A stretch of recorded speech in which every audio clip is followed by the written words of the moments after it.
Baru-baru ini, video gumpalan hitam mirip awan yang melayang di Subang, Jawa Barat, viral di media sosial.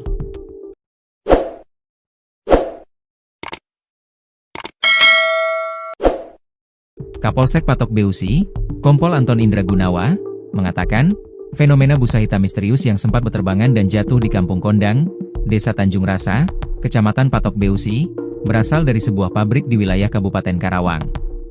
Gunawan menyebut busa tersebut tidak berbahaya bagi warga. Benar, pada hari Jumat, 24 Oktober 2025, ada busa yang terbawa angin ke wilayah Patok Beusi.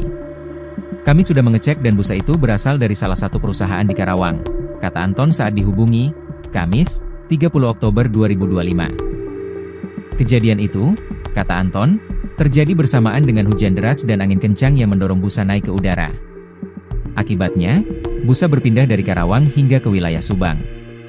Karena curah hujan sangat besar, gelembung itu naik lalu tertiup angin dan terbang, kata Anton. Anton menyebutkan, dari hasil pengecekan kepolisian serta konfirmasi langsung kepada perusahaan, busa hitam tersebut telah melalui prosedur pengolahan limbah sesuai Standar Operasional Prosedur, SOP. Kami sudah konfirmasi ke perusahaan bahwa busa itu tidak mengandung zat beracun.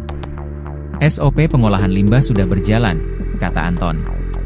Ia menyebut perusahaan tersebut merupakan industri pengolahan biang gula, bukan pabrik di wilayah Subang. Keluhan bau beberapa warga, kata dia, sebelumnya mengeluhkan adanya bau asam yang muncul saat busa jatuh ke tanah. Namun, bau itu berlangsung singkat.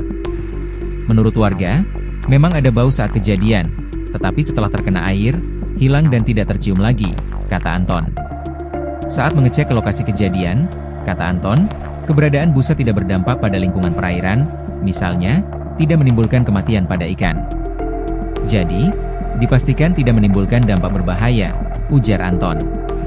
Menurut Anton, fenomena ini baru pertama kali terjadi di wilayah hukum Polsek Patok Beusi. Namun, pihaknya tetap berkoordinasi dengan perusahaan untuk meningkatkan kewaspadaan dan memastikan kejadian serupa tidak terulang.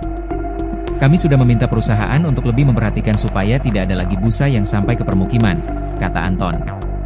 Tanggapan Deddy Mulyadi dan DLH Jabar. Sebelumnya, Gubernur Jawa Barat Deddy Mulyadi meminta Dinas Lingkungan Hidup, DLH, Provinsi Jawa Barat segera mengungkap penyebab munculnya busa hitam yang berterbangan di Kecamatan Patok Beusi, Kabupaten Subang. Saya sudah minta, kan itu timnya, kan tidak boleh disimpulkan oleh Gubernur. Nanti tim dari Dinas Lingkungan Hidup, DLH, untuk segera melakukan pengecekan apa itu, ujar mantan Bupati Purwakarta itu saat ditemui di Gedung Sate, Kota Bandung, Rabu, 27 Oktober 2025. Sementara itu, Kepala DLH Jawa Barat Aisyah Diah Dwi Daningsi mengatakan hingga kini pihaknya belum menerima laporan resmi terkait fenomena tersebut.